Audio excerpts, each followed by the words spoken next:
With me is my vice. The chair of the panel, my name is Jedediah Sadiq.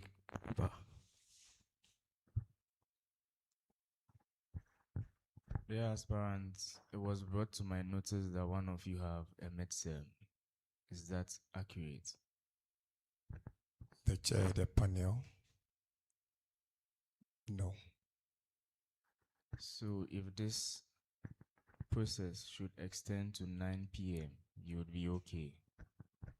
The chair of the panel. If yes. this process should extend to 9 p.m., would you be okay? The chair of the panel. If this process should extend to 9 p.m., would you be okay? The chair of the panel, yes. I believe it has been established that the aspirants don't have a midterm and they are comfortable with the time we might close. I believe we can proceed. Moving forward, dear aspirants, you would have to make a declaration, and to do that, the Honorable JC Secretary would help us. The Chair, with your permission, I would like to ask the aspirants some questions before the declaration. Proceed. So, dear aspirants, since we don't want circumstance to repeat itself again, the declaration make some specific important notes in it that if you don't fulfill in it, it will lead to disqualification. So I want to ask, do you guys fit the eligibility for the elections? The chair of the panel, yes, please. Are you sure? Yes, please. Okay. So when I say I, you say after me. I, Stephen Edu, having submitted my nomination having submitted my nomination to contest for the office of, test for the Office of please mention the office. Mention the office. SRC President, SRC Vice President. In the 2026 SRC election, In the 2026 SRC election, do solemnly declare do solemnly declare that the information I have provided that the information I have provided is true and that is true and that I satisfy the eligibility requirements I satisfy the eligibility requirement under Article 37 of the SRC Constitution. under Article 37 of the SRC Constitution. I undertake to comply with the SRC Constitution, I Undertake to comply with the SRC Constitution, the Electoral Commission's regulation, the Electoral Commission's regulation, and to conduct myself with honesty, and conduct myself with honesty, integrity, integrity, and respect for the electoral process. and respect for the electoral process. I accept that I accept that any false declaration any false declaration or breach of the Constitution or breach of the Constitution may result in my disqualification. may result in my disqualification. The Chair.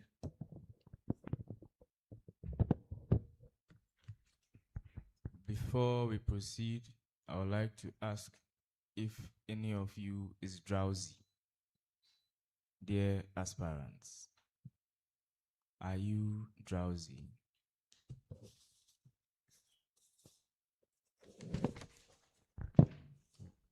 the chair, the panel. The chair, the panel, no, please. Do you have any condition we might have to know about?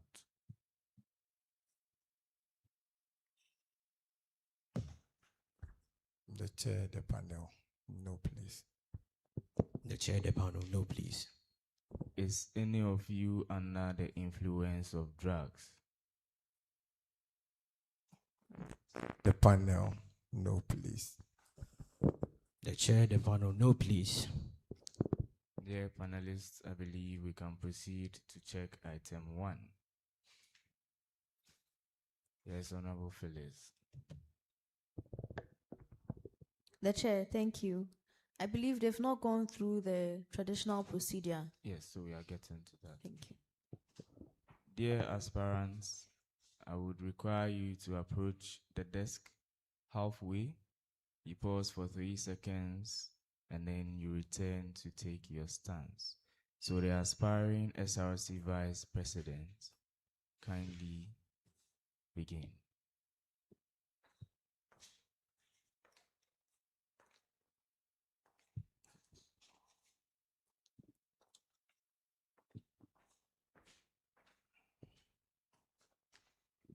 Aspiring SRC President.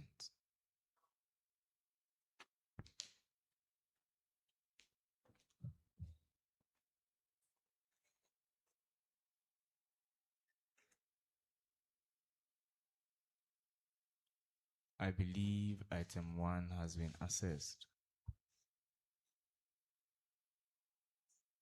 All right, the aspirants, you may sit. Thank you. Honorable Phyllis. The chair, with your permission, I believe it's possible that our honorable aspiring SRC president and vice have brought in some contraband. So if it can be examined by yourself.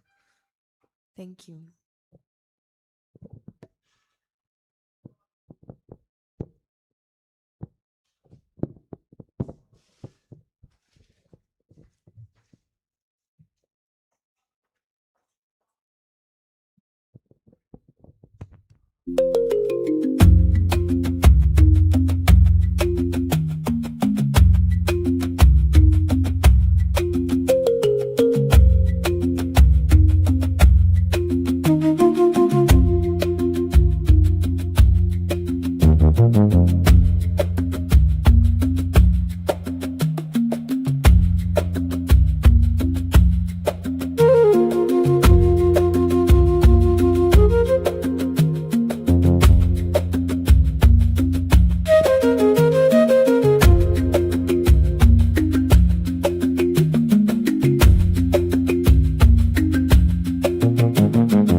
Proceed to item 2 as the file goes around.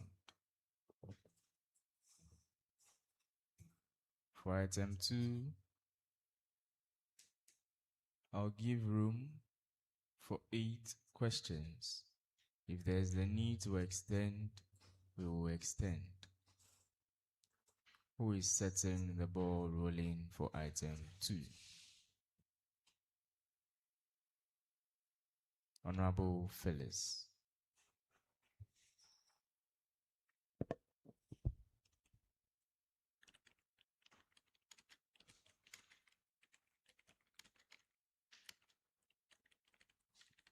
The chair, the panel, Thank you once again. So with your permission, to the Honorable Aspiring SRC Vice Presidents and President,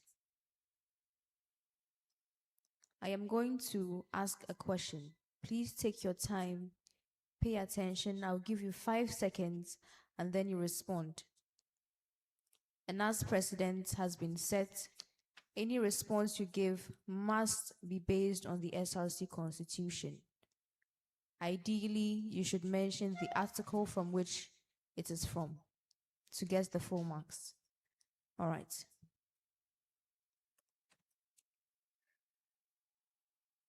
Now, you have been elected into power and you have a policy that you would like to implement for the benefit of the students. For instance, the establishment of internet connection for the students. And now it has been presented to the General Assembly for approval. A full house for the General Assembly is 226 members. At the time of presentation for your policy approval, there were 110 members. What happens next?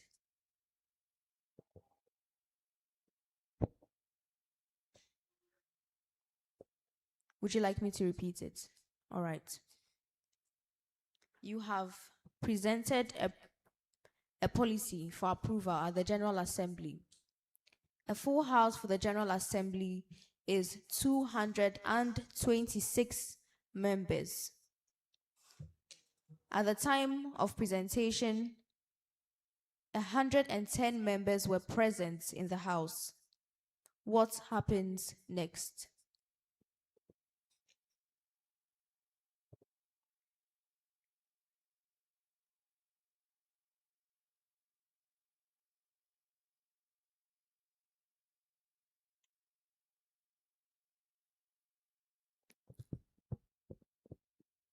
The chair, the panel.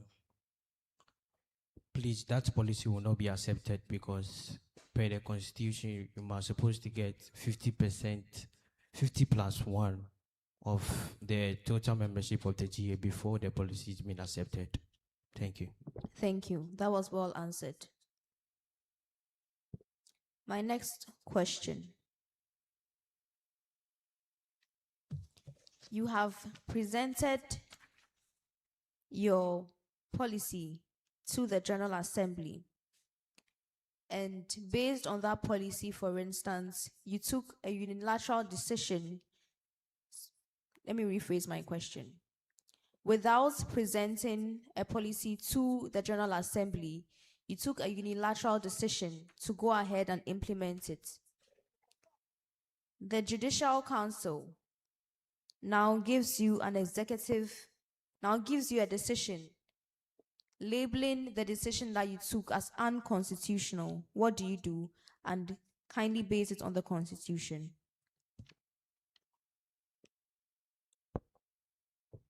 You took a unilateral decision to implement a policy without approval. The matter was brought to the Judicial Council, and they have stated that the decision you made was unconstitutional. What do you do?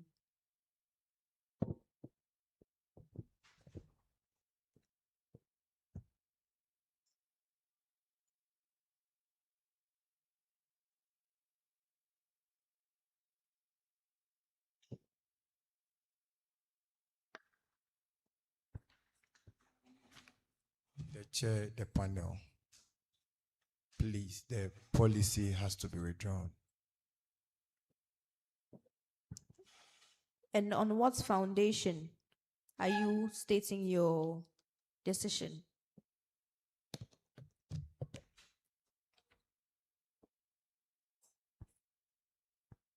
Walk me through the process based on the Constitution.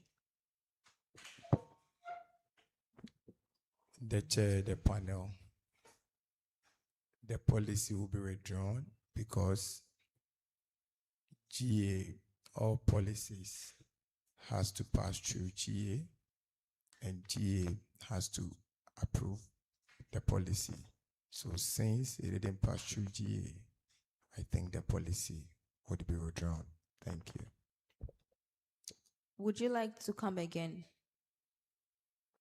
The main issue here is that the Judicial Council classifies the action you took after it has been presented to them as unconstitutional. The chair, please. There are certain orders here. I think skip this. But we want to know what the GA represents. Because in my dictionary, the only GA is guns that I know of. So I want him to be stating emphatically clear, at least the meaning before he starts using the maybe the initials that he thinks it is. Thank you. Respectfully. The chair, the panel, General Assembly, please. Thank you. All right, so I'm coming again. The main issue here is that the Judicial Council has given you an order that the decision you took was unconstitutional. What happens?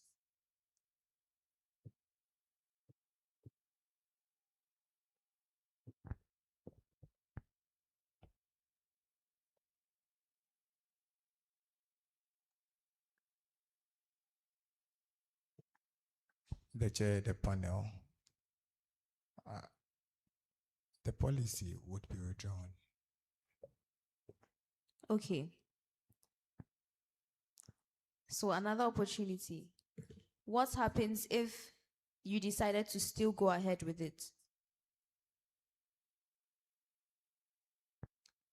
The chair, the panel, since General Assembly hasn't approved it, I don't think you can still go ahead with it. The chair, with your permission, can I clarify? So here is the case where you didn't present it to the General Assembly and you already acted on it. And now a concern has been raised and the complaint has been sent to the office of the Judicial Council. And now the Judicial Council has written to you, telling you that what you've done is unconstitutional. What happens?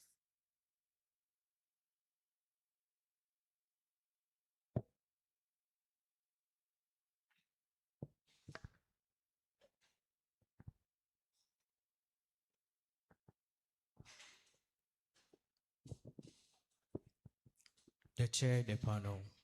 So the GA will then report to the Judicial Committee will then report to the GA about the matter, and then also the deserved punishment or the deserved outcome of that action will be taken by the GA. And what is the deserved punishment?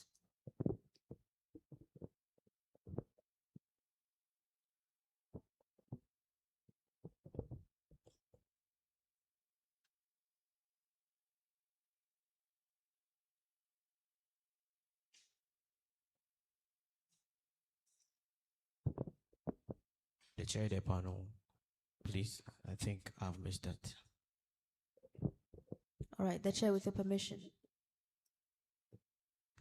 Before we proceed, are there any panelists who would like to ask questions on item 2? Right, Honorable Noad from His Excellency Nathaniel. The chair, thank you once again for this opportunity. Before we set the ball rolling, my question always contains the Constitution and the handbook. I want them to share with us where their rules are enshrined in the Constitution and give us 2 of it. And they should discuss with us the grounds of which or the procedures of the removal of an executive officer. And how does this provision align with that of the student handbook? Thank you.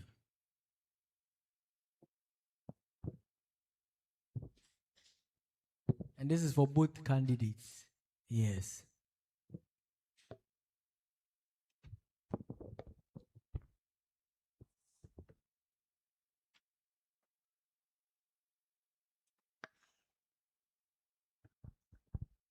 The chair, the panel, my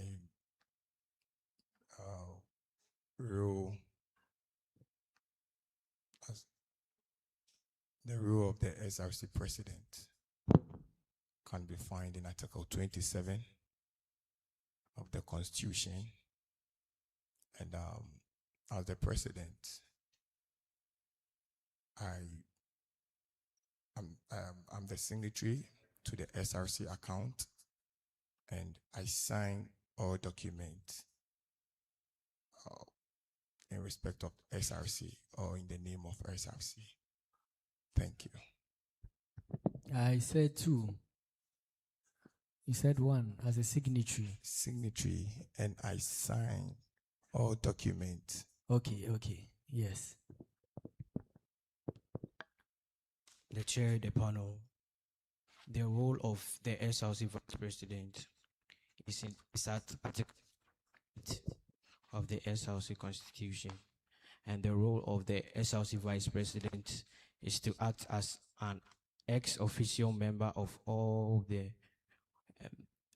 General Assembly committees, and then also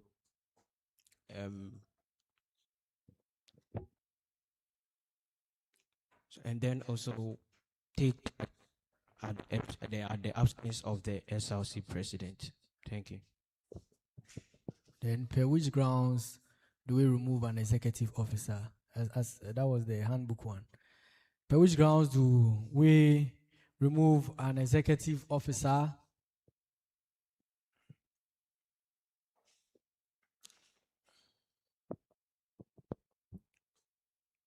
The chair.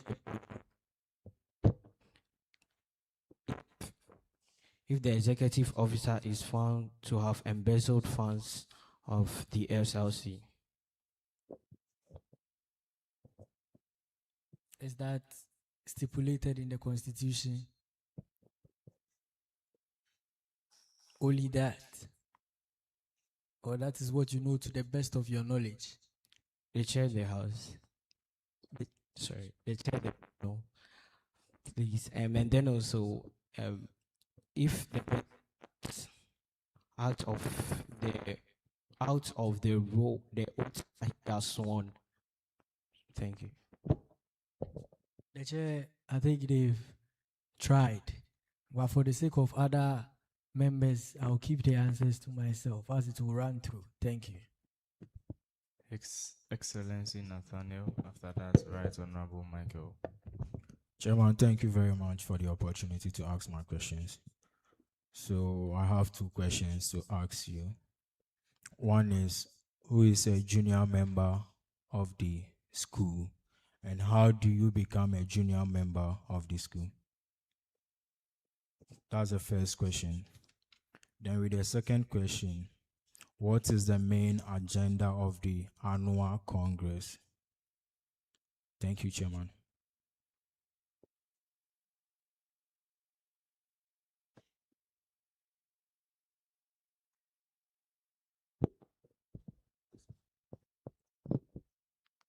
The chair, the panel. So a junior member of the mission into the school to offer a program, and so the chair, the panel. A junior member of this institution is someone who has been offered admission to undergo a program in the school. And then also, someone becomes a junior member by merit of academics.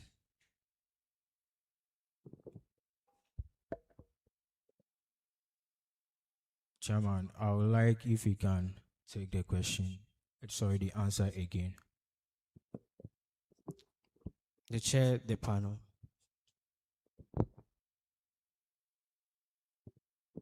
The chair, the panel. Someone becomes a junior member of this institution if the person is being offered admission to undertake an undergraduate program in this institution, and the person becomes a junior member by the merits of academics or on the merits of academics. Chairman, I think he's confusing me here. Yeah. So I want to clarify something. So if I'm pursuing a postgraduate program, meaning I'm not a junior member of the school. So I'm giving you the last chance. Feel calm, relaxed, and answer the question again.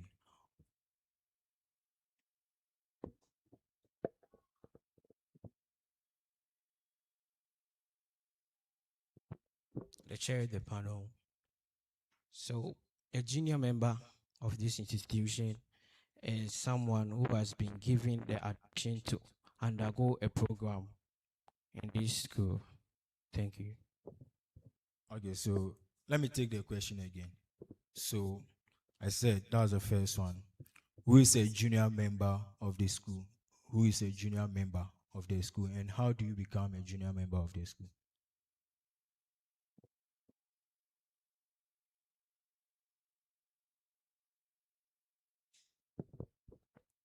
The chair of the panel.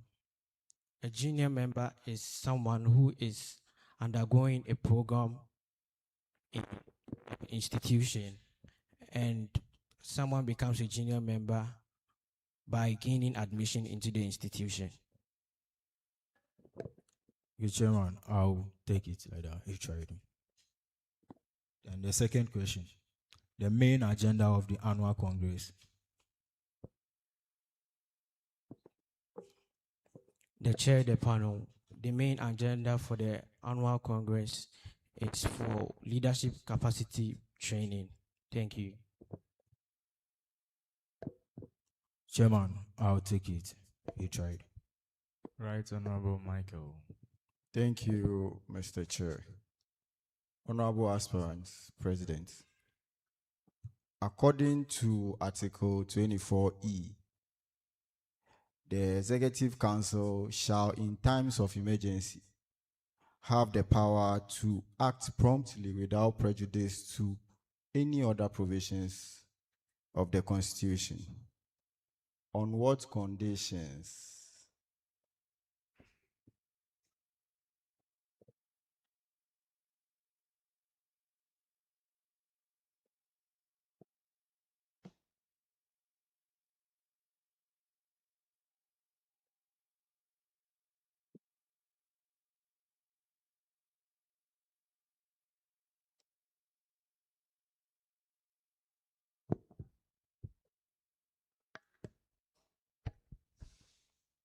The chair, the panel. Please, I'm lost with that one. Please. You want me to repeat the questions or the question, or I should repeat it? Okay.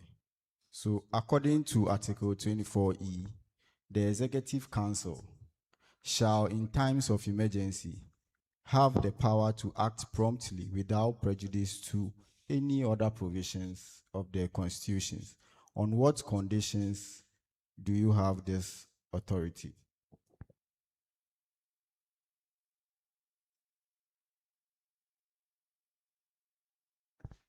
The chair, the panel, please. The Constitution actually states the conditions where you have the authority to act without prejudice, to act promptly. So I've just given you one side of the article, and I want you to give me the conditions where you have to satisfy, the conditions you have to satisfy before you act promptly.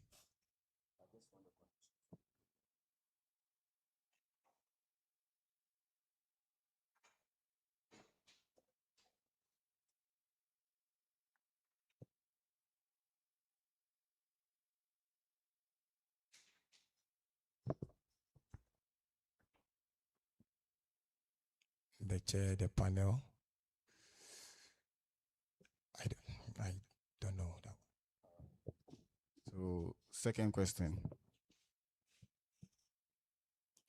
The Executive Council, in exercise of its function, according to Article 24D, has the power to issue an executive instrument in accordance with provisions of this Constitution concerning the activities of the SRC.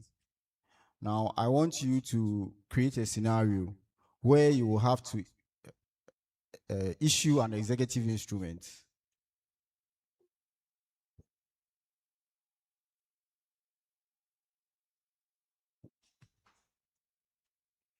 Dear aspiring SRC president, please, Lecture there's the- a complaint that they can't hear you online. Okay. So when you are speaking, kindly speak up so that they can hear what you are saying. That's it. Thank you. Okay. The Executive Council, in exercise of its functions, according to Article 24D of the 2022 SRC Constitution of GCTU, has the power to issue an executive instrument in accordance with provisions of the Constitution concerning the activities of the SRC. And I want you to create a scenario where you would have to issue an executive instrument.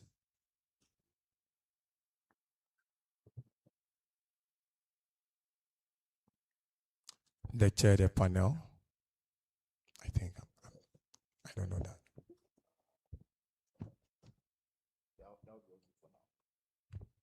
Honorable JC Clerk, the floor is yours.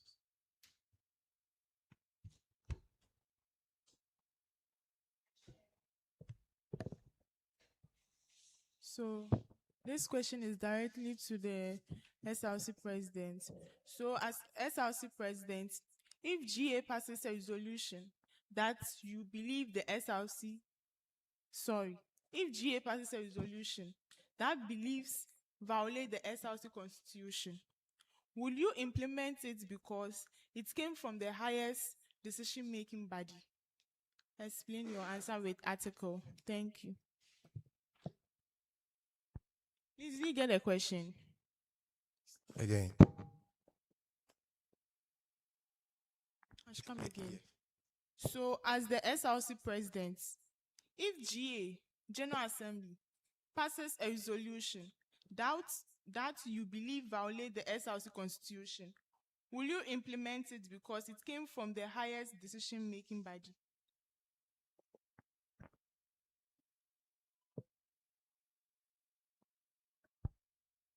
The chair, the panel.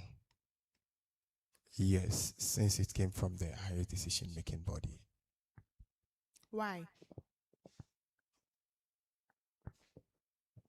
Because the General Assembly is made up of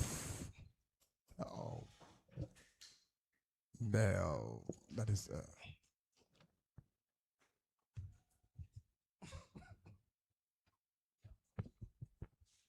so the chair, the panel, since the GA has approved it, I would go by it. The chair, I would like to ask our aspirant whether he understands my question very well. Please, the question again. If General Assembly passes a resolution that you believe violates the SRC constitution, will you implement it because it came from the highest decision-making body? The chair, the panel, yes, please. The chair, I'm not satisfied with the answer, but I'm not going to give it. I'm not going to give the answer now. To the Vice President. As the SRC Vice President, so a student appeared before the university discipline. Thank you. So a student appeared to you saying that he or she has been suspended and the students involve legal representation. Is it right for the student to involve legal representation? The chair, the panel, please come in. So a student appeared to you saying he or she has been suspended and the student has presented a legal or has consulted a legal, has presented a legal representation. Has does the student has the right to do so?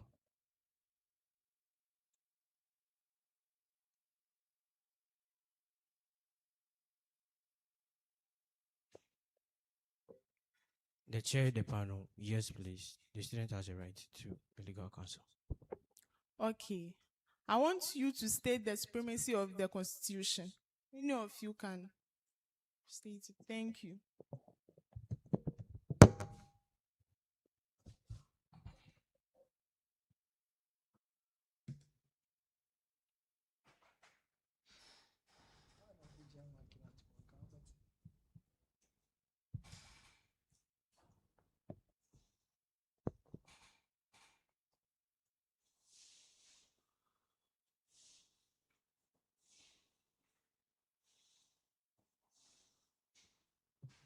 Right, Honorable Noad.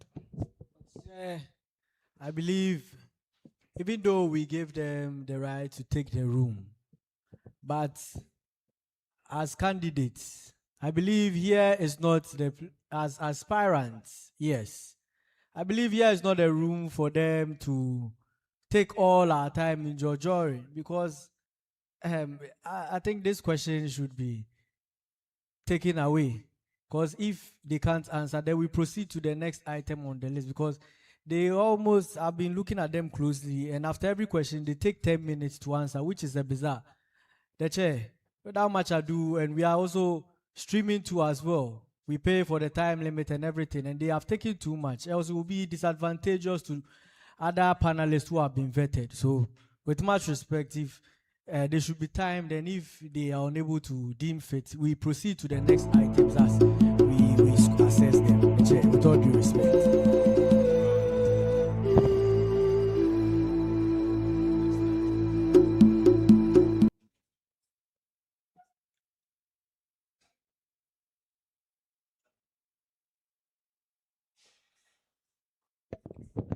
Thank you very much, Mr. Chairman. Dear aspirants, I have a scenario for you with a question. Yes, so I'm going to tell you the scenario. It's in the form of the action, the reason, and the reaction. Then the question proceeds. Are we good? Great. So a university student government, that's the SRC, voted to stop paying membership dues to national student unions, like the National Union of Ghana Students. The reason, the SRC feels the national bodies haven't provided any real help in terms of funding or support for the school's campus infrastructure problems over the last 2 years. The reaction is that in response, National Union of Ghana Students threatened to ban the school from voting at the upcoming national conference and prevent its student leaders from running for national positions. Now my question, did you get a scenario? Does the local government have the constitutional right to withhold affiliated national dues as a leverage mechanism for accountability? Or does the non-remittance constitute an automatic forfeiture of membership privileges? The question is, does the local government, that is the university student government, have the constitutional right to withhold affiliated national dues as a leverage mechanism for accountability? Or does the non-remittance constitute an automatic forfeiture of membership privileges?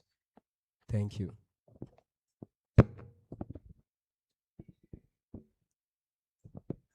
The chair, the panel. No, please.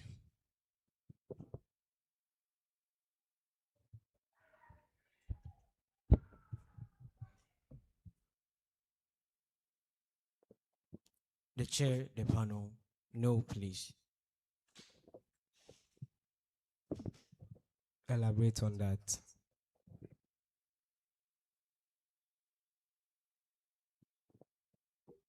The chair, the panel. So The students do not have the right not to- Kindly speak up. Kindly speak up. the chair the panel. The students do not have the right to avoid or to not pay the dues to the organization, the national organization. Are you aware that the SRC constitution actually has a statement that allows the university to withdraw from the National Union of Ghana Students?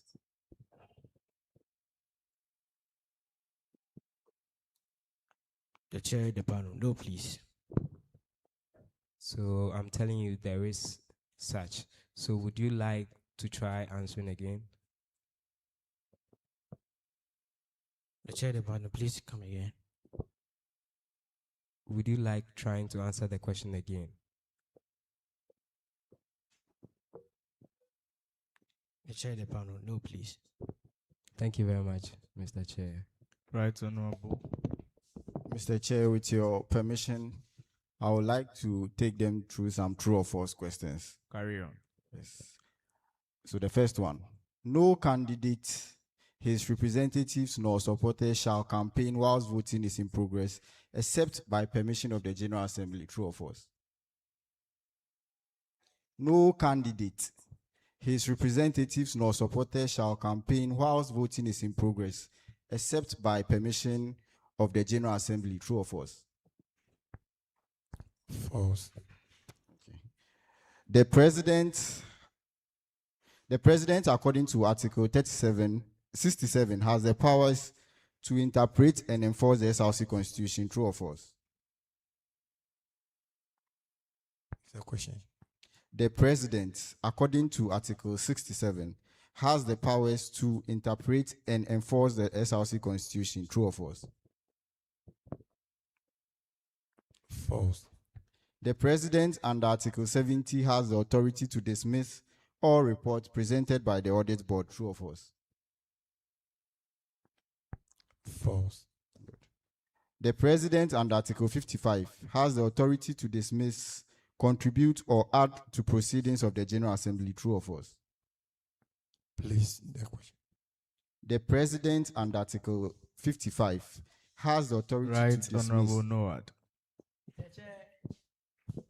I believe their offices deem fit the multiple choice question that is given up here.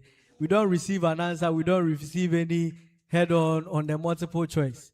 And I don't know where he's driving at to give us his final question, because time is indeed not on our side, as I stated earlier on. I took The permission chair, from the... please, did you give him permission to interject whatever I'm trying to say? I was on the floor before you interjected. The chair gave me permission to speak. The chair, with your permission, can you let him be specific so that we can proceed with other items? Right Honorable Michael, how many questions do you have? I was on the last one before he even raised All the right, then objection. proceed. Yes, so the president under Article 55 has the authority to dismiss, contribute, or add to proceedings of the General Assembly. True or false? False.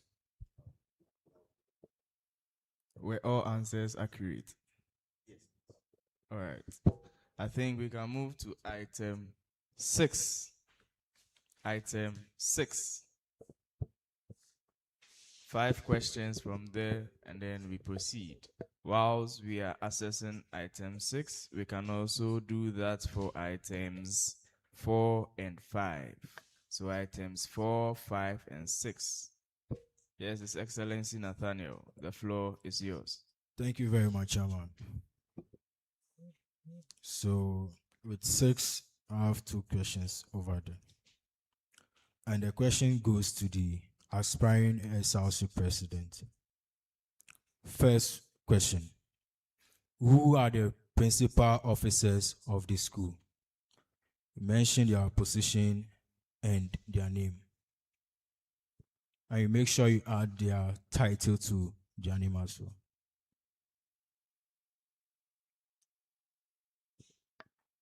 That's the first question. Would you like to answer? I should proceed to the second question. Thank you. So with the second question, when you take the student handbook, we have been given how the structure of the semester is. And how the structure is, how many weeks are being allocated to registration of courses. The chair, the panel, 1 week. So, Chairman, with your permission, yeah. So I ask first question and a second question. So you let me know which one you're answering first. So the second question, Mr. Chair, 1 week 1 week for what? for registration of courses. Good. Yeah, so the first question. So the first question is the VC. Please, a question again. Chairman, with your permission, I want to Carry on. take the effect. Okay, thank you. So when you take the student handbook, it's being stated over there, the principal officers of the school. Who are they? Their position, their names, and make sure that their names will add the title to it as well. So the chair, the panel, the VC. In this case, we have the Chairman, he's saying VC. Is it video conference room or what? Or video call? the chair, the panel, the vice chancellor. Are we satisfied with the explanation? Chairman, I want him to take the answers again. The chair, the panel, the vice chancellor. In our case, it's Professor Ebenezer Makam. I mean, he is the acting pro vice chancellor now.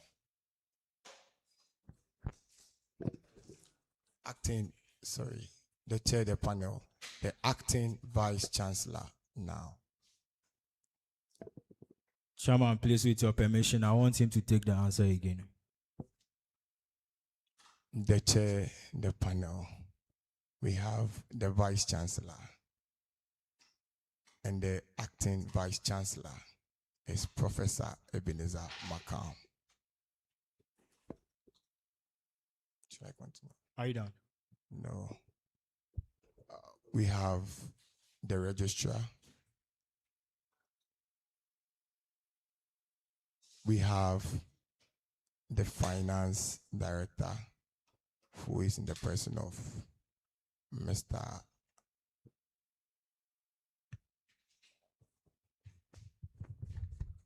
Okay, so let me go on. We have the librarian, Dr. Efua Query. Then we have the Dean of Students, Professor Emilia Amuako. Chairman, with your permission, so I want Carry to on. ask you.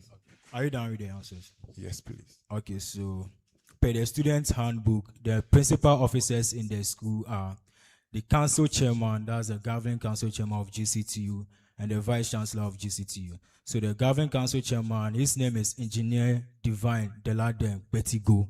Then the vice chancellor, we have acting vice chancellor, Professor Ebezena Malcolm. Thank you, Chairman. Thank you. Right, Honorable. After that, Honorable Phyllis. She should go first. All right. Honorable Phyllis. The chair, thank you for the opportunity once again. So my question to the honorable aspirants, this is a very simple and soft question. What does SPAC stand for? Please, again. SPAC. What does it stand for? SPAC.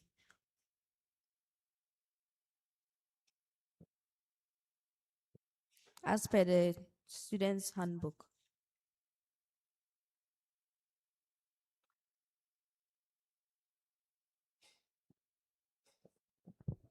The chair, the panel, please. I don't know. All right. What is the vision for GCTU to the aspiring president?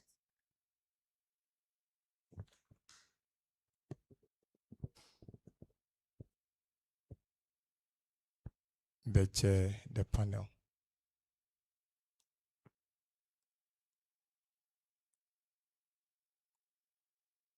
To make the school the best university in the world.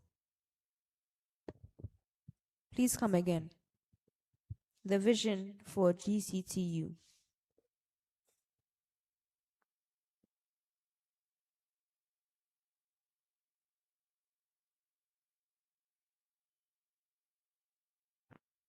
The chair, the panel.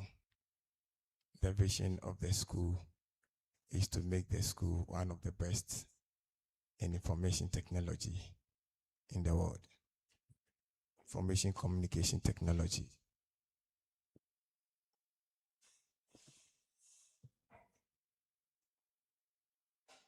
All right, thank you. Welcome. Right, Honorable. After that, His Excellency Ni. Thank you, Honorable Chair. There are those who are of the view that artificial intelligence is making GCTU students very lazy. As the president, or when elected as the president, would you side with this view or you argue against it? The chair, the panel. I don't share the same view. I don't share the same view. No, with those saying that. Why? That's why. Because I know our students are very good. So they don't really rely on artificial intelligence. Thank you. You know them based on what? You know the student based on what?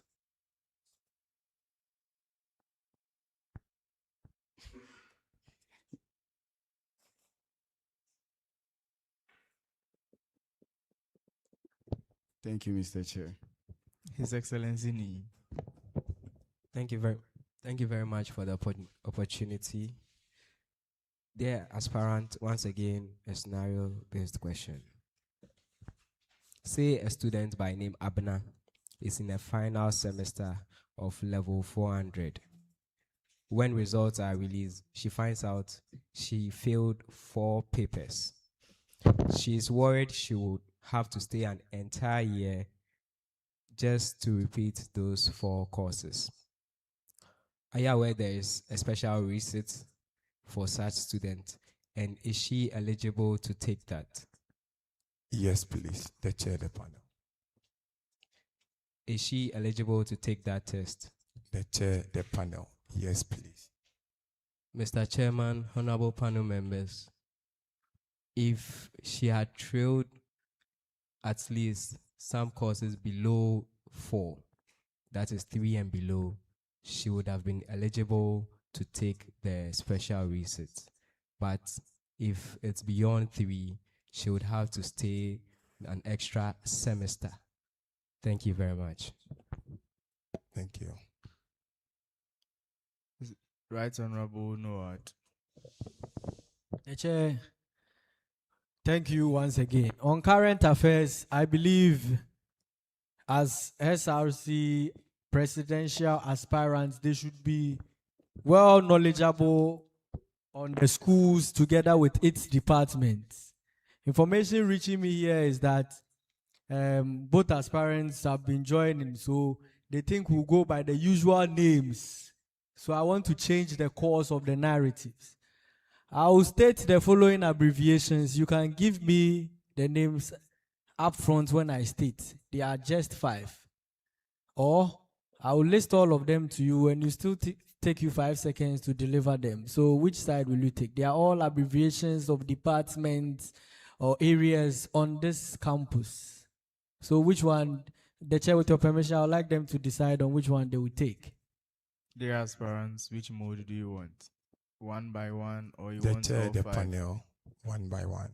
All right. Okay, let's go with the first abbreviation that goes as SJSR. SJSR.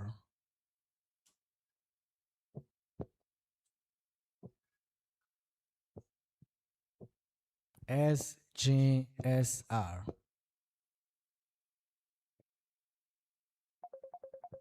The chair, the panel. The next one, please. FOCIS. The chair, the panel, Faculty of Computing Information System. ICDE. ICDE. ICDE. ICDE. The chair, the panel. The next one. Okay, WPDD. WPDD. The chair, the panel. The next one. Then the last one is ITSS. ITSS. These are all departments here. The reason why I was asking was all the departments are departments that are tailored with all his policies in his work. That is why I'm solely restricting myself to the departments that I think he must work with in order for those policies to succeed. So this is not by any merit or anything. I just want to clear the air, the chair. ITSS. I said 5. Five. The chair, the panel. I don't know. The chair, 110. COLT. COLT. That is the last one I'll end with because he spoke about student welfare. So COLT.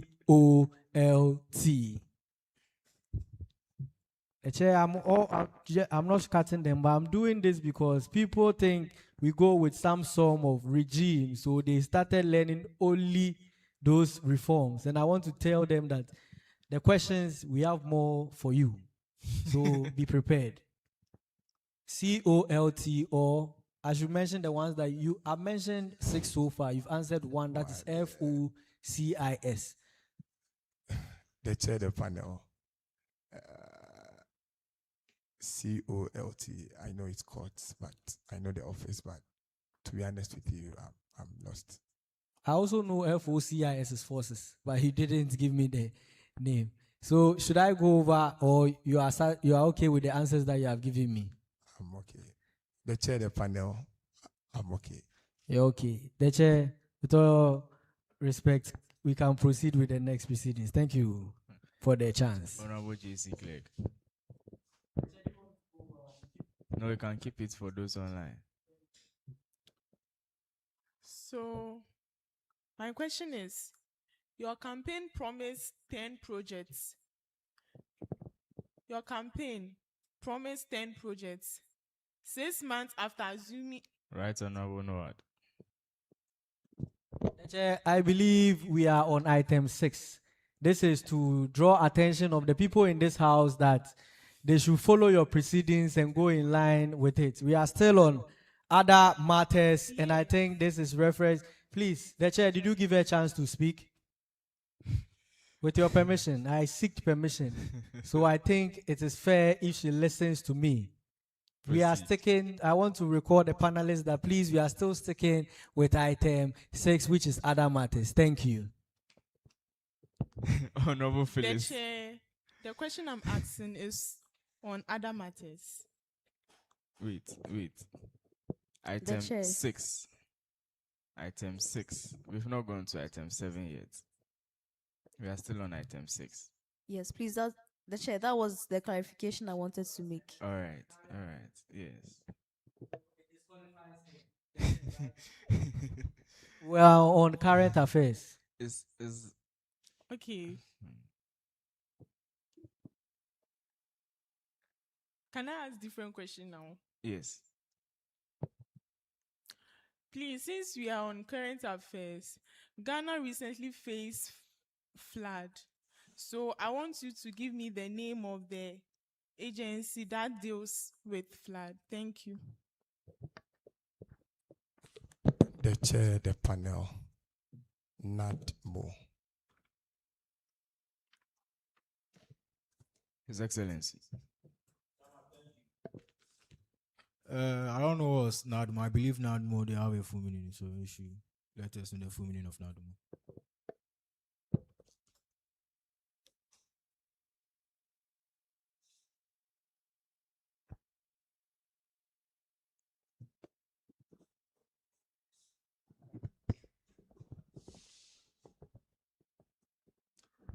The chair, the panel, please. I know them by the abbreviation NADMO.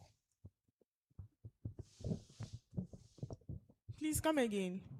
The chair, the panel, please. I know them by the abbreviation NADMO. Sorry? NADMO. I mean the agency. NADMO, the full meaning. The chair, the panel, I said that is what I know them by. I don't know the full meaning, please.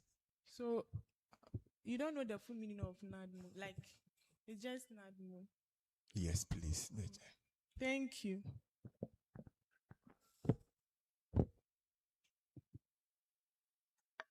Any other questions, or we can proceed to item 7?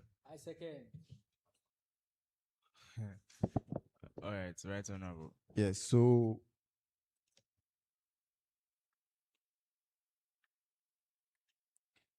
what institution in Ghana accredits the programs and courses we study in the university?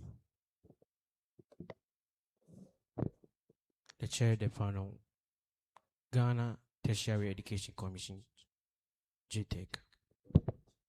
All right, so we proceed to item 7. His Excellency. Thank you, Chairman. So this question goes to the aspiring SRC president. So, aspiring SRC president, in situation where you receive concerns from students with reference to exams issue, that's examination results issue, and forces students not having their previous semester results, you channel the issue to the rightful officers. That's you had a meeting with your executives, you informed the dean of students about the issue, nothing has been done. You even wrote a letter to management through registrar about it, and nothing has been done to it to date. What will you do?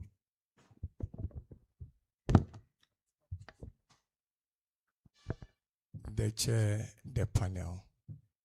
So I don't think it's deliberate for any faculty to hold on to students' results. So after going through all this process, I think I would have to go to the faculty and have a discussion with the HOD to find out what are the issues really. Chairman, follow up. So upon several dialogue with the HOD, the dean of that faculty, upon several dialogue with them, with management as well, with formal letters, and still you are giving the same story. You are working on it. That's what they are saying. We are working on it. We are working on it. We release it to you. What will you do? Because students are in your DM, stressing you, stressing your life about their results, and some have been in their house all in the name of this results issue. They were not able to do their top up. As a concerned leader, a leader will have the students at your heart. What will you do? The chair, the panel. So like I said, I will still do engagement and find out what really is the problem, because probably the faculty might be facing challenges that I might not be aware of. So I think I would still do engagement. You see, the reason why I want to do the engagement is to get first-hand information as to why the results are still, not being published. So I think when I'm being briefed, or when I'm being given the reason, then I think the necessary action can be taken. Chairman, follow up. So you have been briefed that some of the HODs are not doing their work to upload the results so that the dean can also do his part to publish the results. You have been briefed that the HODs are not working on the results issue to release the results for you guys. You have been well briefed and you know the issue. That is the HODs that are causing it. What will you do? The chair, the panel, I think if I receive such briefing, I think I would have to go back to management and let them know what the problem really is. Thank you, Chairman. So you have gone back to management. Chairman, this is the last comment. Sorry. So you have gone back to management that this is what the faculty dean is telling you, that HODs are not working on it. And the dean sent a letter to management, and you have verified and seen that yes, the dean has sent a letter to management saying that the HODs are not working on the issue. They are not working on the issue for you to get your results. And after informing management, management will tell you that go back, we work on it. And you have given them for about 2 months and nothing has been done about the issue. What will you do? Chairman, let me add this one, the last one. Thank you very much, Chairman. And also, you have to note that there are students that management have asked them to go and register for receipt. Meanwhile, they haven't seen their previous semester results to see that whether they have passed or failed. Thank you, the chair, the panel. Still, I would run to the dean of students, and we would have to find an appropriate way to handle it. Thank you. Dear aspirants and distinguished panelists, I believe we have all acknowledged the change of uniform. And in light of that, I have informants as well. So information reaching me is that both of you have served in student leadership portfolios before. Is that right? You have been student leaders before. The chair, the panel, yes, I have been a student leader before. The chair, the panel. Yes, please. Are you still student leaders? The chair, the panel, no, please. The chair, the panel. No, please. You are not student leaders anymore. The chair, the panel, yes, please. List all the portfolios you've ever held since you stepped your feet into GCTU. The chair, the panel, I have served TESCON as an organizer, second deputy organizer, and vice president. Thank you. The chair, the panel. I have served in the SRC Finance Committee.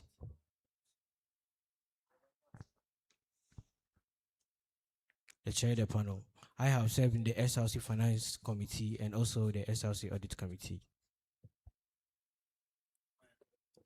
How many student groups are on campus?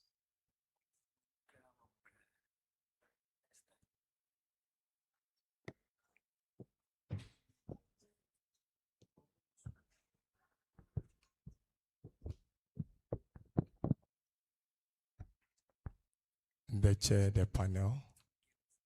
So we have 10. 10. List them.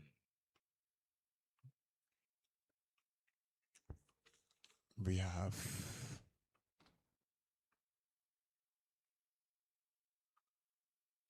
team. We have TESCON. We have Yes, Honorable Phyllis. The chair, I believe I do not have any knowledge of anything like TAIN or TESCON. So if the honorable aspirants can use the full term. Thank you. All right.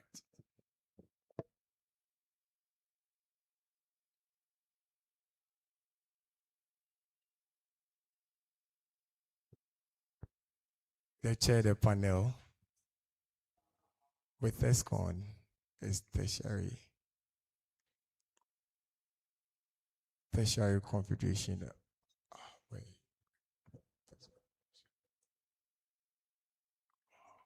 Wow.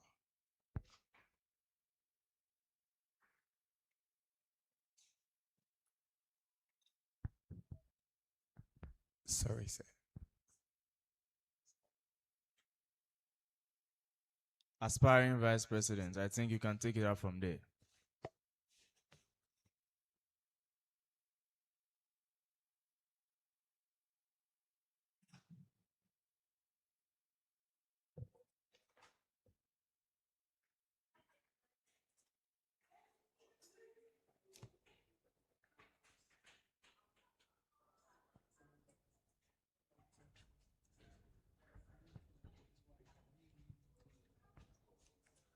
The chair, the panel. Well, I know of a few which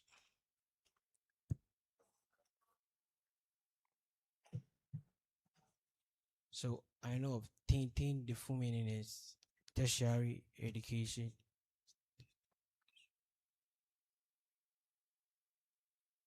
If you don't know the meaning, move on to the next. You don't have to dwell on that and waste the time of our distinguished panelists, myself and yourself.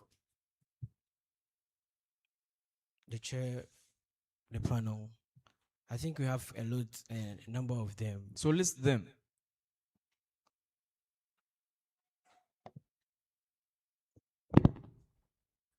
We have AGCM. Distinguished panelists, I think they might not know the meaning of all the abbreviations, so let's permit them to spell them out in their short forms. All right, we can proceed. We have AGCM. We have GAMSU. We have PAS Romana. We have NAS. We have the Muslim Students Association. We have PENSA. I think TESCON and TAIN. All right. Aspiring vice president, are you part of any of the groups mentioned above? The chair, the panel. Which of them? The chair, the panel. I am a member of PENSA. Have you served in any office as a member of PENSA before? The chair, the panel. Yes, please. Are you still serving? The chair, the panel. Yes, please. Honorable JC Clerk, there is a matter at hand.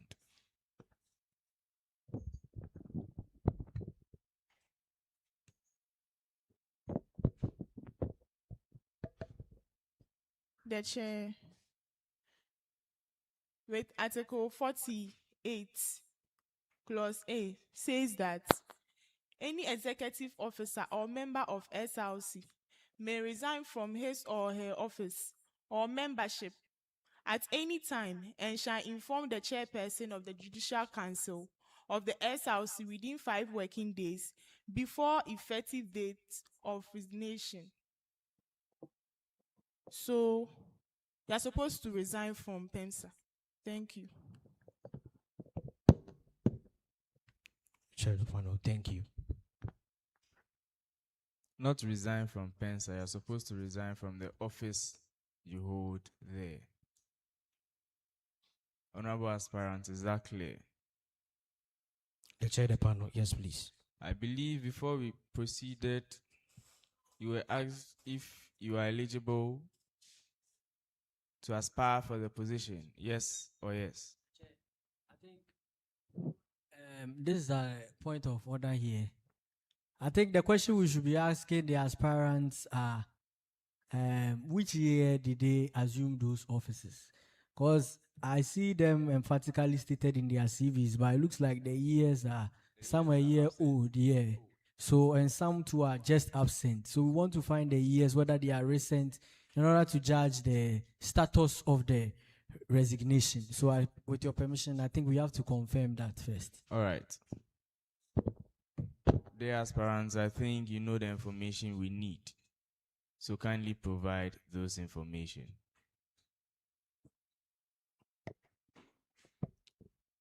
The chair, the panel. So my tenure as the TESCON vice president ended in 2025.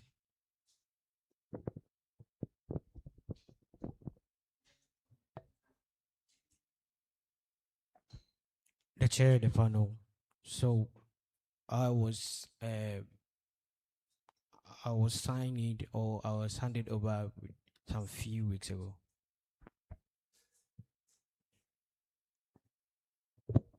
Then, Chair, I think we are interested in their recent offices that they held because their document is only showing one resignation, that is from the vice finance committee. Is that true?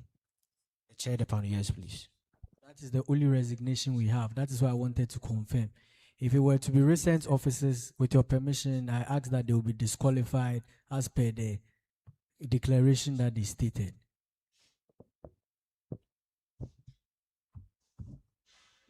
Observers, please, I believe we have gotten to a juncture that you can also ask your questions.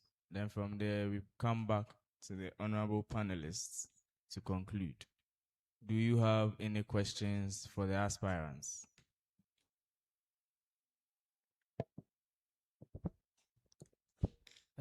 Honorable aspirant Vice President and President, I would like to ask a few questions.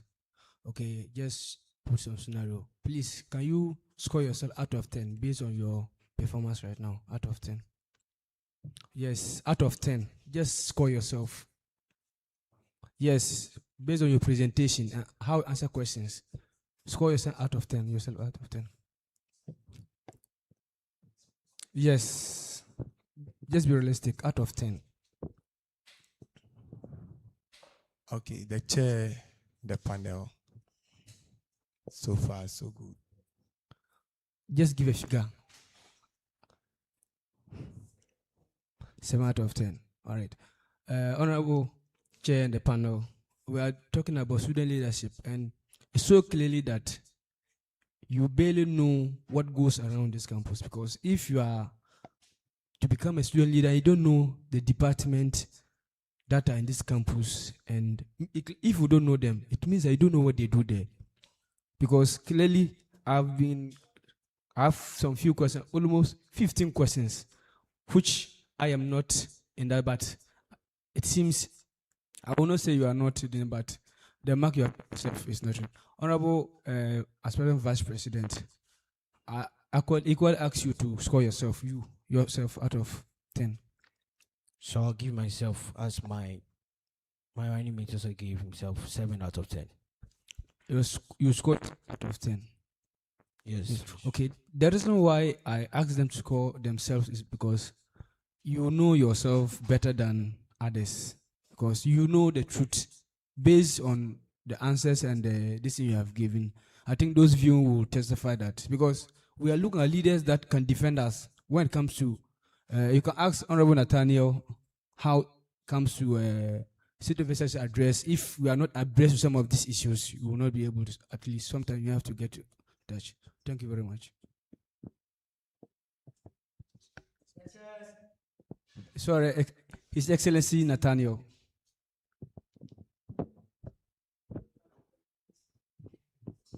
Then I think if that has been sorted, then without much ado, we can proceed to the next items, or we are done with other matters, because there's an issue on other matters that has just popped up. Mr. Chairman, I have one short, simple question. Can I proceed? Thank you very much. Dear aspirants, I'd like you to tell me the name of the National Union of Ghana Students president. If you can't, just mention any executive he's working with at the national level.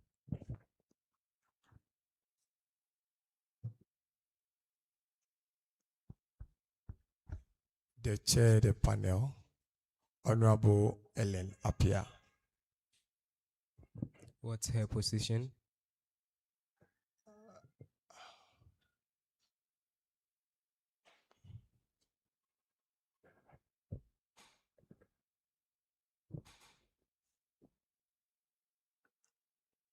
I can't remember her position, please. Mr. Chairman, so Honorable Ellen Appiah serves as the Secretary for Welfare and Societies, of which I'm a committee member of. She was also the former local NUCS president of Ghana Communication Technology University. Thank you very much. All right. I think we can now proceed to item 3.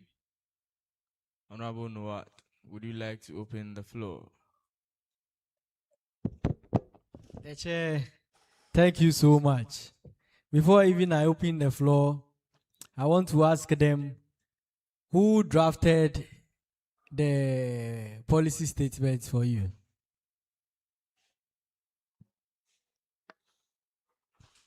The chair, the panel, we did it ourselves.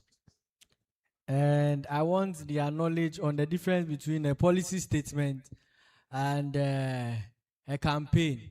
Because the chair, let us go to what you can see here. The chair, let's scroll up to the first paragraph. Yes. The third paragraph said, this is not a campaign of empty decisions. Or is it empty? Yes. I can't see clearly. Yes. Empty what? Very good. The next one. Let's scroll to the bottom. The chair votes for a team that reports back. Vote for transparency. Vote for results. The chair, with all due respect, all these things are things to sway we the panelists to gain interest. And I think this is not a policy. So we would ask them to work out or draft a policy for us, since I'm sure they were not watching and looking at what other panelists were doing right. Thank you, with your permission.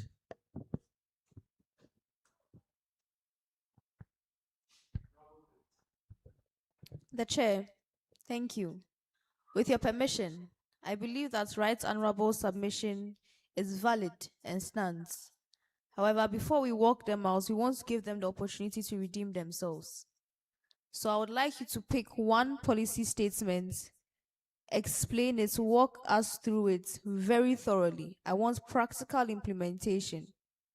Or else, I believe that Right Honorable suggestion stands. Thank you. Thank you. The chair, the panel, please.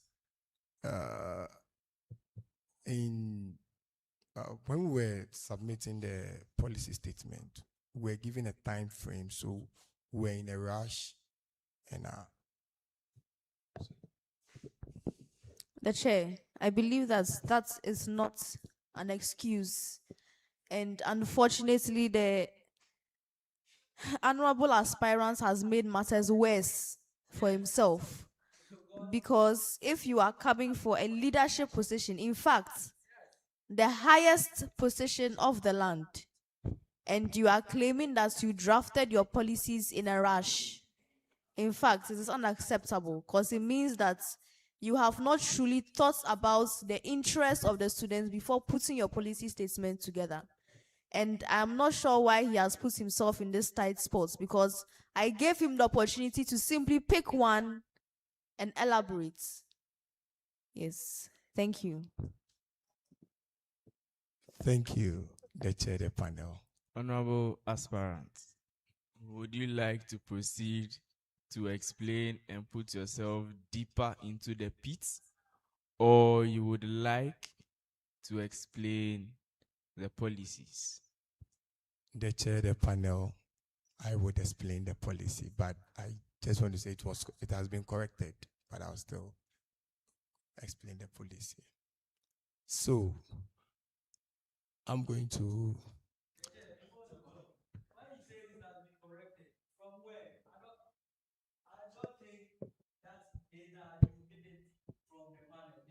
No.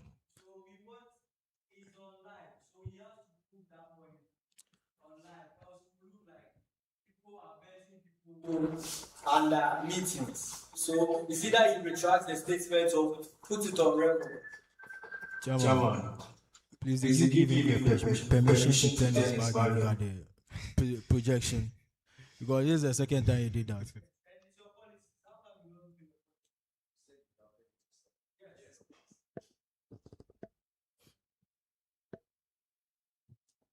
The chair, the panel.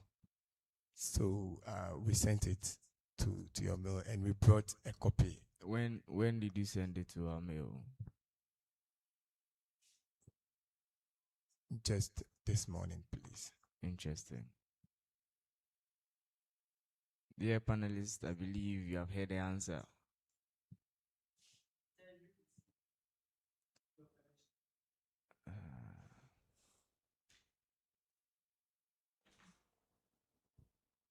We even brought.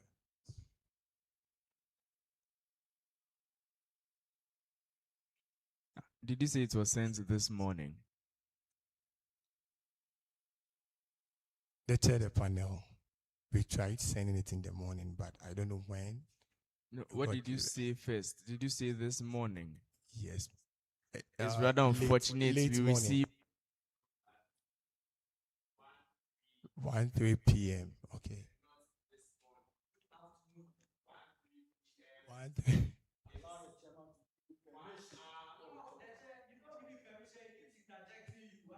This candidate is serious to be vetted. Before you speak. 1:03 p.m. is 1 hour, 3 minutes, and a second away from all time zones in the morning. I believe we were in the afternoon as at that time. Would you like to explain?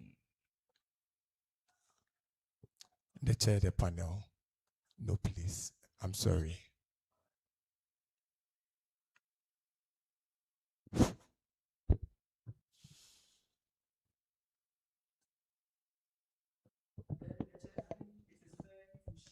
With us, I'm aware there will definitely be mistakes. So you share, we still ask them to rectify if there are mistakes. The panel, if you would agree with me. The chair, he said they had a time frame to submit the policy statement. So we would like to know what the time frame was from the minute they got to know the time frame and then the time they submitted it, so that we know if we are accepting the new one or not. And then we want to know if they were in a rush indeed.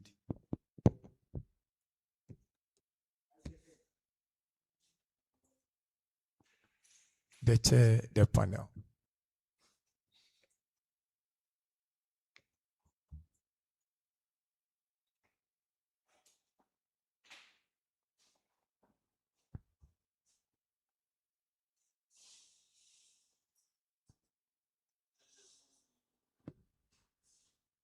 Let us receive the updated policy statement. Then we proceed from there. I would beg the panel that we do not ask the time they got to find out, because it's possible that they might not remember the time they saw the notice. So let's not give room for them to try and guess the time they saw the notice, since this house or this room deals with facts and figures.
served at where it is supposed to be served?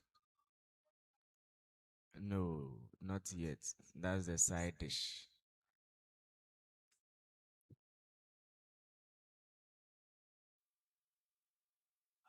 Okay, then I will store it.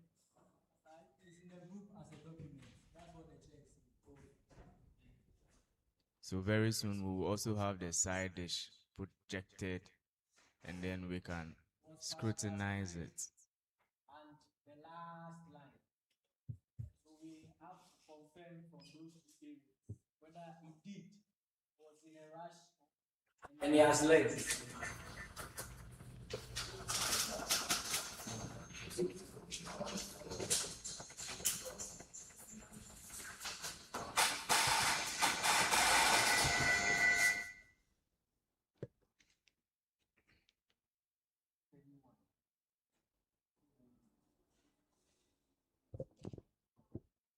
Two.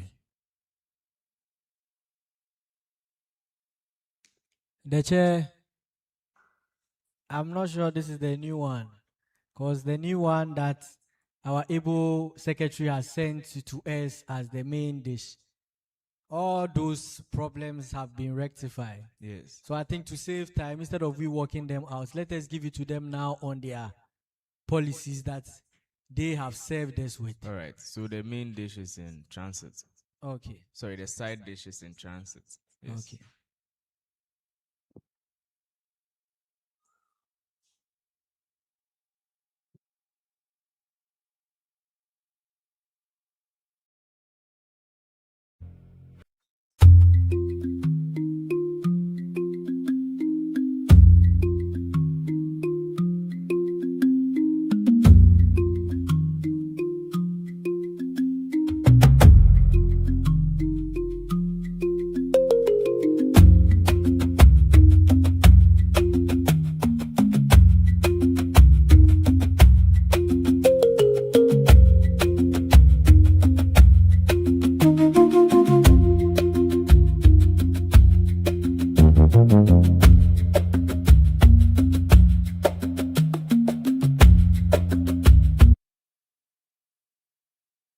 Still, we won't spare them.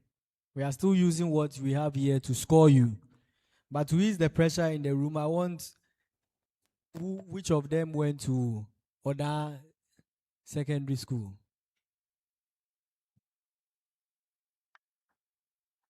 The chair, the panel. Please, I attended other senior high. So when I say knowledge, truth, and service, what do you say?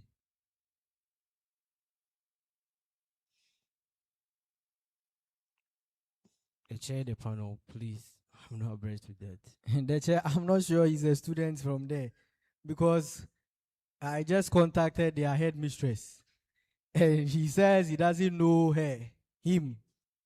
Let's proceed to the president. Please, which of the SDA high school did you go to? Where? Swedru, Aguna, Swedru. Aguna Swedru.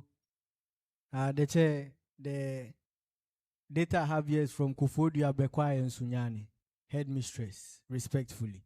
So let's go to the policies. Now, you claim that in your policies, I'm reading from your policies. If you prepared it, right? Want to confirm, there are some people who pick people's policies, or in a rush, they submit something different. So we have to confirm before the question follows.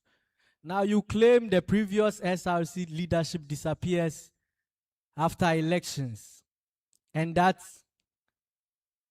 your quarterly SRC diary will end that culture. True or false?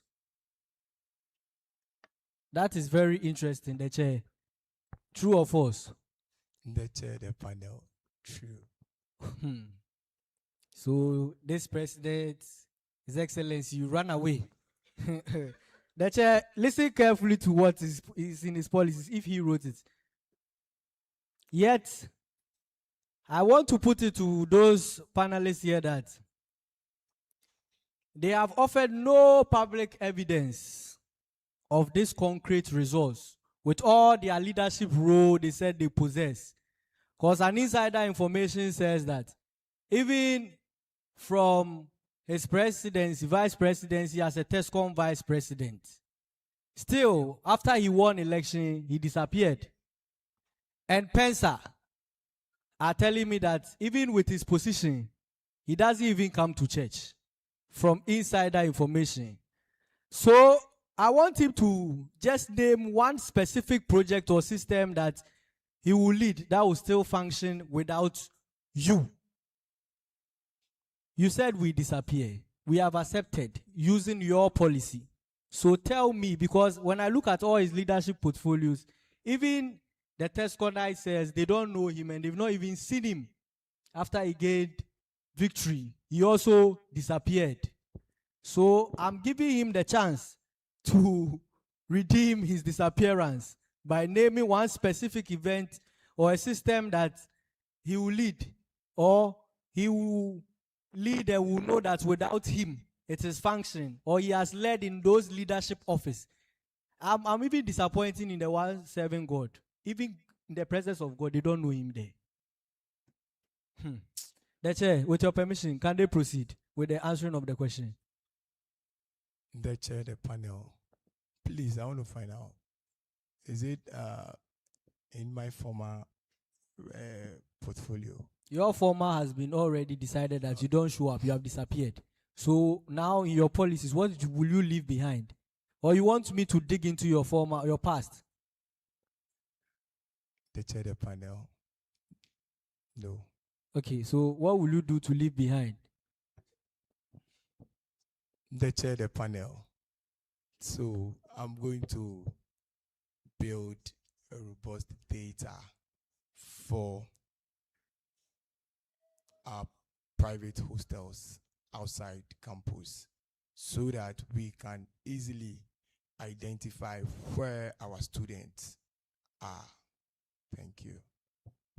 The chair, it's evidently clear that he will also disappear, even with the SRC diary.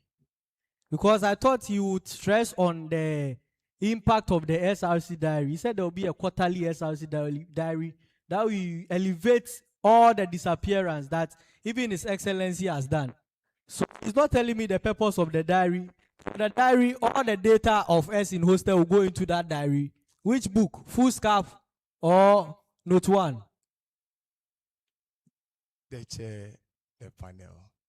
So with the SRC diaries, what we intend to do is every quarter we are going to showcase what we are doing as an SRC so that the student will know what we are doing with their resources and what their resources is being used for. Thank you.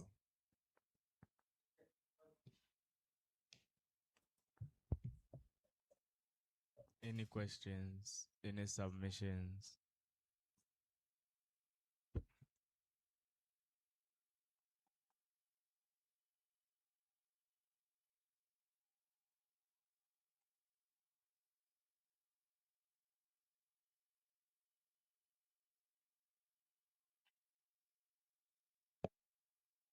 His Excellency Ni from the Honorable Phyllis. Thank you very much, Mr. Chairman. So, dear aspirants, you have bulleted in your policy statement welfare and advocacy. Yes, about that, I would like for you to tell me what national event took place on this GCTU campus towards the advocacy of women, and what system was initiated and launched during that event. Please, the question again. I would like to know what national event took place on this campus towards the advocacy for women nationwide, and what system was launched. Thank you very much.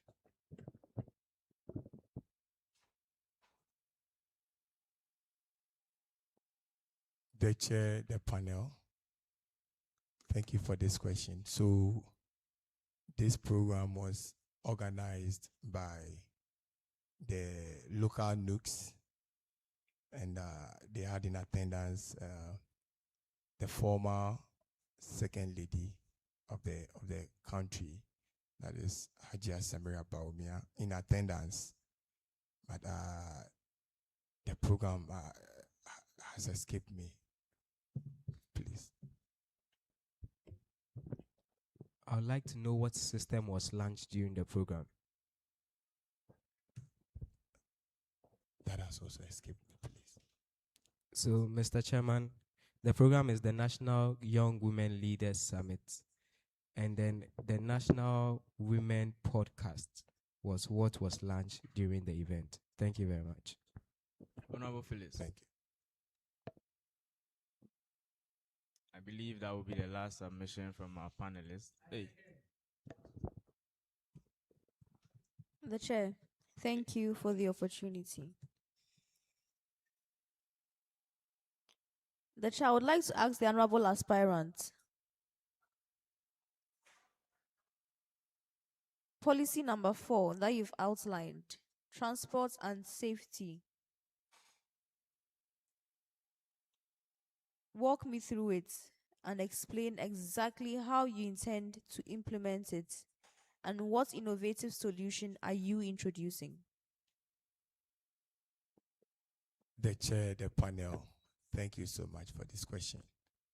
So with transport and safety issues of our students, I can bear witness to it that during the rush hours, that is from 4 p.m., 5 p.m. The aspirants, can you kindly speak up for us? Okay, thank you, the chair. The chair, the panel, with transport and safety issues. So I have identified that during the rush hours, that is from 4 p.m. to 5 p.m., when our students close, they have to spend so much time by the roadside, struggling and fighting for their ways to get transportations to their various homes. At times, students have to be by the roadside till as late as 7 p.m., 8 p.m. before getting transport to their house. Some end up getting home, especially those of us who stay along the Amasama and Pokwase stretch. Sometimes we are even ready to even pay as much as even 30 cedis to get us to our homes, but we don't get. We have to fight our way through, and sometimes we get home very late, sometimes as late as 11 p.m., 12 a.m. And these students will also have an early class as early as 7 a.m. So I think... Please, I would like to have you pause there. We understand the challenge, Yeah. but I'm asking for your solution. What are you doing differently? Because I believe other administrations have also attempted to introduce this policy as well. However, as we can see, such a policy is not in place. So I'm asking, what are you bringing that is different and innovative, and how do you intend to implement it? I want practical implementation. And how is it going to stay on after you leave? The chair, the panel, thank you. So, what I intend to do if given the mandate, we have a lot of transport operators around us, surrounding the school. We can talk of the La Paz station, we can talk of Achimota station, the STC yard, and the Metro Mass Transit, which is at Kaneshi, and we can even talk of Circle or Donna. So what we are looking at to do is we would go to these transport operators, talk to them, negotiate with them, and let them understand that during the rush hours, our students really struggle, suffer to get transportation to their various destinations. So we would want them to assign us some specific cars from their stations. Probably it can be a Dear aspirants, what is the probability of this being successful? Because I believe during rush hours, it's rush hours. There are little or no vehicles available to be spared. So how plausible is that idea? The chair, the Honourable Felix. panel. In fact, an addition, I believe that during those rush hours is a time when most of these transport operators take the opportunities, in fact, to make bank. Because sometimes you'll be at just Abeka Junction over here, you are heading to Amasama and Pokwasi, they'll tell you 20 cities. Meanwhile, that is not the original fare. Sometimes they'll be doing short. By the time you've gotten to the house, you spent like 30 cities. So what guarantee can you give to us that here is the case where essentially you are going to be cutting down their profits, and at that point in time, supply and demand dictates that they would have the ability, in fact, to increase their fares, and out of desperation, people would board those vehicles. So what's the guarantee? Have you done inquiries already to be able to implement this truly? The chair, the panel. Thank you so much for this question. So, in my earlier submission, I stated that during that time, even students are ready and willing to pay those high cost of, transportation, but they still don't get it. They struggle. And in my case, what I would do different is I'm not necessarily going to talk to them about the rush hour. So we have students who sometimes close earlier than the rush hour. So the motive behind this whole policy is about being able to assist students, get back home after class. So if say students close 2 p.m., 3 p.m., still we can still get some of these transportation vehicles around. We can even go to the extent of even engaging Yango, Bolt, and Uber. Yes. Dear aspirant, information has reached me that on the 28th of July 2025, you were at a location a student is not supposed to be at. Is that correct? The aspiring president. 28th. The chair, the panel. Please. 28th July 2025. The chair, the panel. Please, I don't remember. So you say you don't remember where you were on the 9th, 28th July 2025. The chair, the panel. I don't remember. Okay. Say you have a grievance or a disagreement with an individual and you happen to chance on the person. What steps would you take to solve that?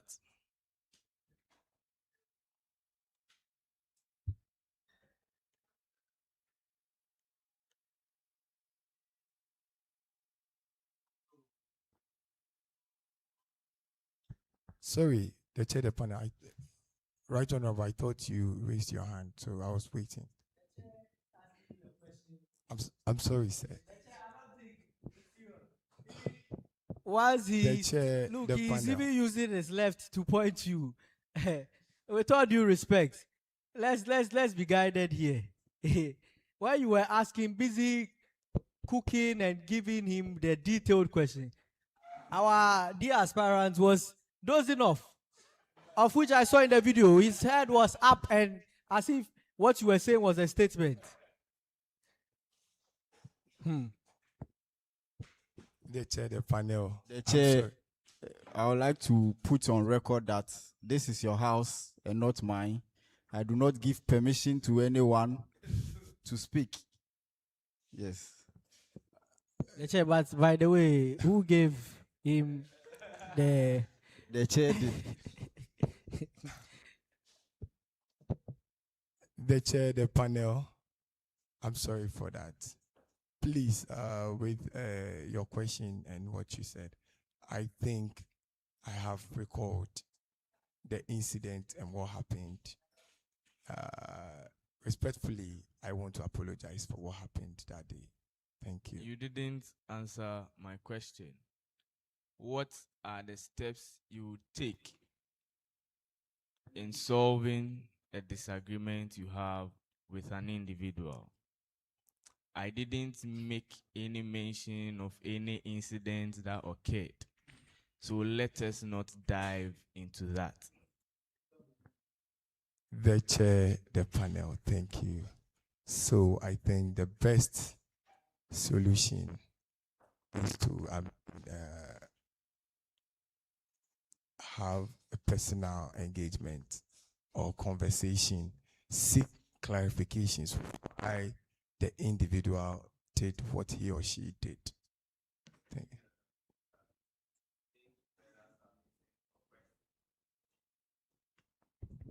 Right, Honorable?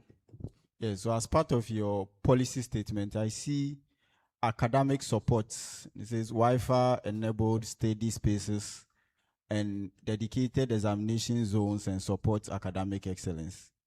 So I would like the aspirants to, yes, elaborate more on that and then walk us through how they are going to establish this policy.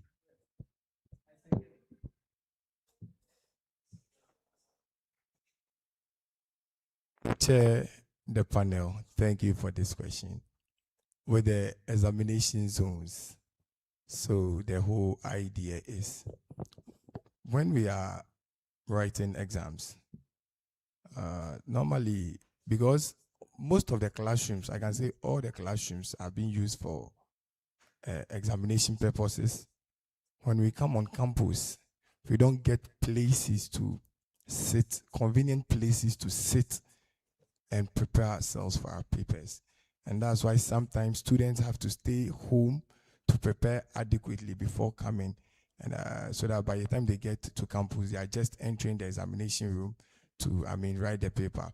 And most of the times, it ends up, eating into the examination times, and some of us get to the examinations so late. So what we intend to do is we are going to do examination zones. These are just for examination purposes. So when it's examination, we can identify a place. If we can provide even a canopy or a convenient place, something for students to be able to sit and prepare him or herself before going to write the paper. I think by so doing, it will ease that pressure of students coming to examination centers very late. Because from what I gathered, the reason why most of the students even get in late is because they will tell you when they come early, they don't even have convenient places to sit to probably, go over whatever they've learned. So that is what I mean by examination zones. Thank I you. believe we have all 7 items checked. Let us do the needful to item 3 so that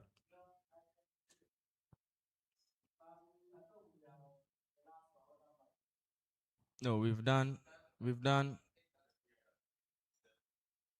except item 3, and we're on submissions were made.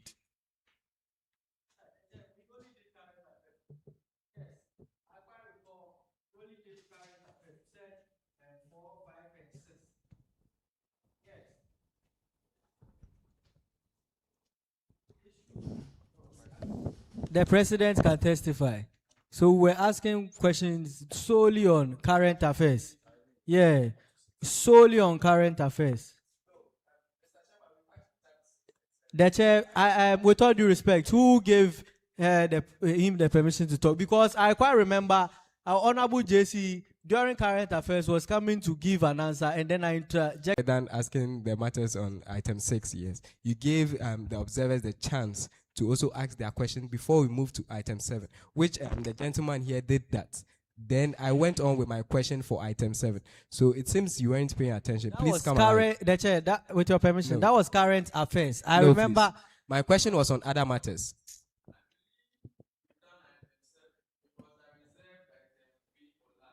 Yes.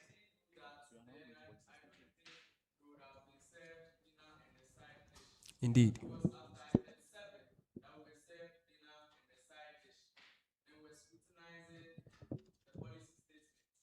The chair.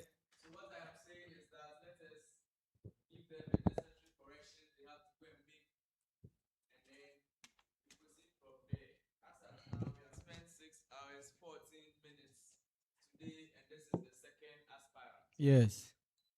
But the chair, I want you to know that your uniform does not threaten the house because I, together with Right Honorable, have been cheated, which is very, very painful to us. And Okay, so the speaker. to appease you, I'll give you the chance to ask one question and also the Honorable JC Clerk to ask one question.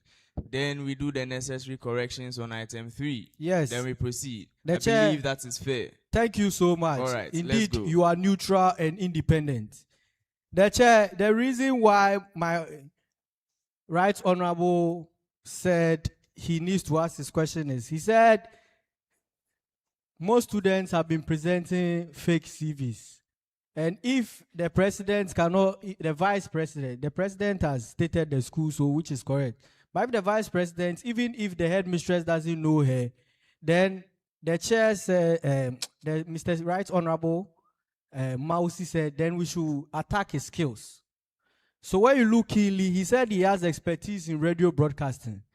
We as radio presenters, we do advertisements. That is why his product to advertise on the radio is here. Media can help with radio sound effects. We want to find out, else we'll deem that this CV does not belong to the vice aspirant. The chair, with your permission, that is why this is very crucial. Thank you. The chair of the panel, please, do I have the floor to do that? The floor is yours. So,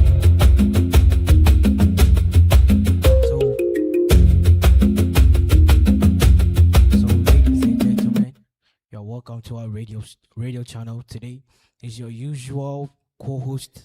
The chair, I can't hear him. We are listening live on his radio. The chair, I think he should be audible enough. With all due respect. Thank you. Good day, everyone. You are welcome to our radio station, and this is your usual co-host, Jedediah Sadiq Gariba. Today, I want to present to you something precious, something wonderful that every human being on earth needs in order to live. I present to you Bell Aqua mineral water, the water that contains all the nutrients that you need in whatever that you do, the water that every human being needs to sustain. Thank you, Jay. Honorable panelists, do we have our assessment? The chair, if you listen to radio and you buy that water, it's up to you. Thank you. Honorable JC Clerk.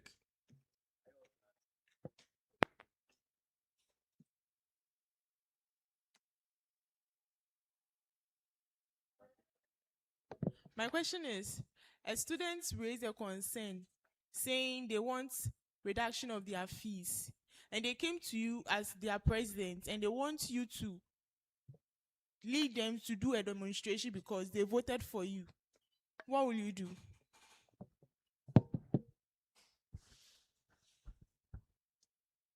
The chair, the panel, thank you so much for this question. I think demonstration is not always the solution. There are channels and avenues that we have to exhaust. If we exhaust all those ones and request, I believe the question she asked is to detail the process. Outline the process in case you have exhausted all the channels before the demonstration. How would you go about having that demonstration? Am I right? Honorable JC Clerk. The chair, yes, please. All right. So detail the process to have a successful demonstration.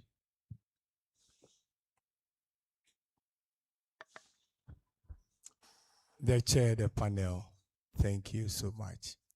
So, I would first and foremost write to the Dean of Student Affairs to, make the office aware of what is happening and what is going on. Yes, that one. So after addressing the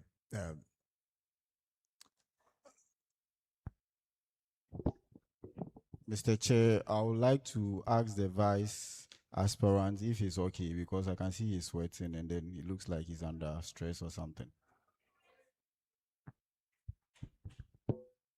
The chair, the panel.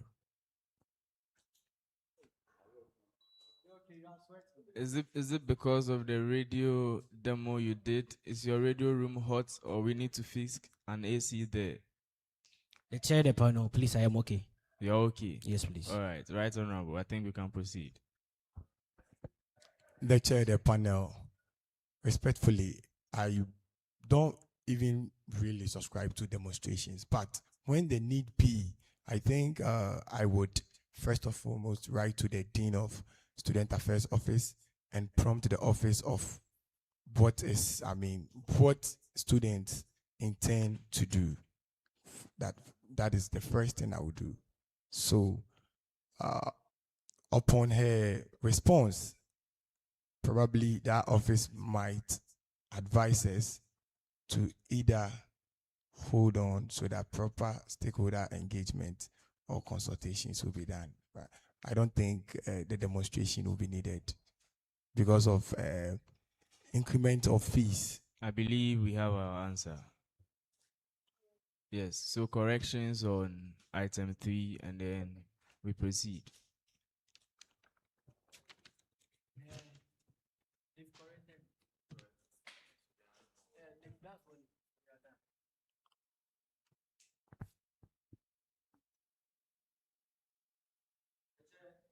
Right, Honorable.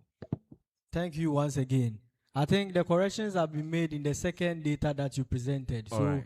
with your permission and the time we have at 1840, I think it is deemed fit we let them excuse us while we dissipate on them and we await other aspirants. Thank you. Okay. Mr. Chairman, I disagree.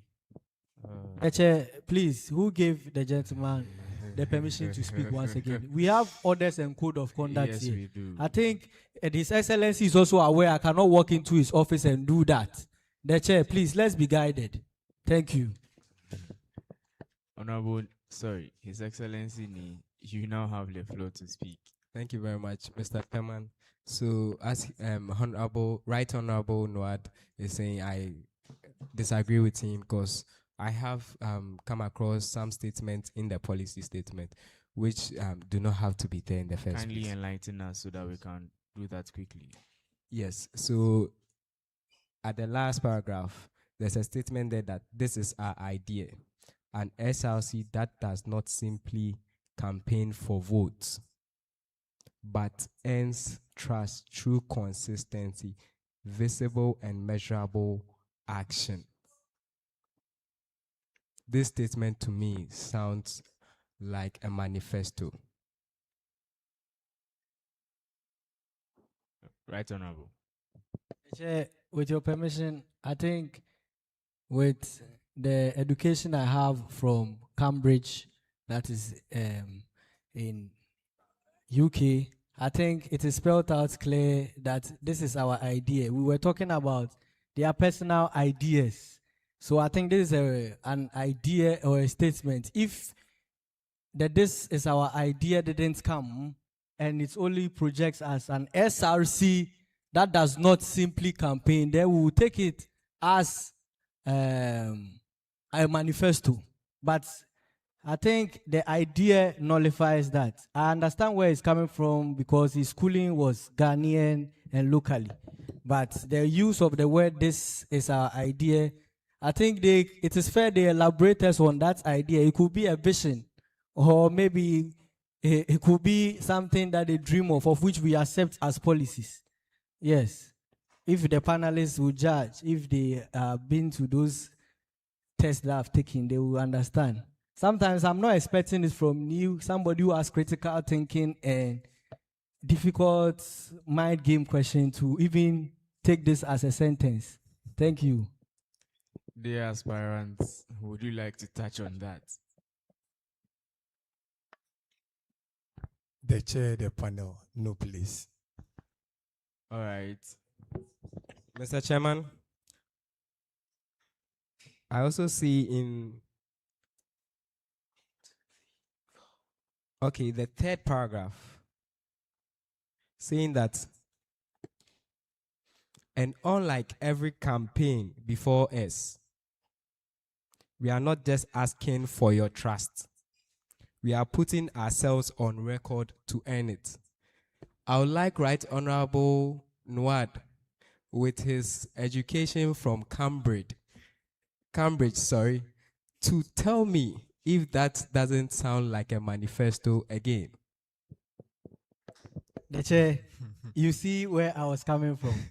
I think that is the reason why it ends with, it is our idea. You see, before I spoke, I said that when somebody uses the word, this is our idea, it's either is an inspiration or a vision that he has. So I think what he's doing in English language is called lifting. Mr. Chairman, once again. Because the chairman, when you look at the first instance we were using to disqualify him, he said, allow me to speak. To cut matters short, dear aspirants, please do your best to take out any word that starts with the word C and ends with N and has the following letters in it: AMPAIG. Is that clear? So CAMPAIGN should be out of your manifesto. Also, we shouldn't see any word that starts with V and ends with E. So VOTE should also be out, and other similar words. Kindly do that and then try and submit the edited or updated copy to our official mail by 7:10 p.m. today. I believe, one last submission from Honorable Phyllis, and then they can take leave of us.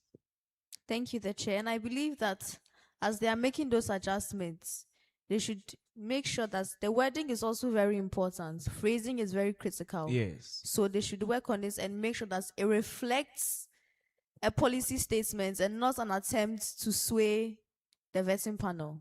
All right. Thank you. All right. I believe you understand. Because this policy statement is not going out. It's just assessed by us. And you are not supposed to swear. Do you understand? Okay. So with that being said, I thank you for coming. And you would hear from us. Have a wonderful evening. Thank you. Chair the panel, thank you. Dear panelists, the 5 minutes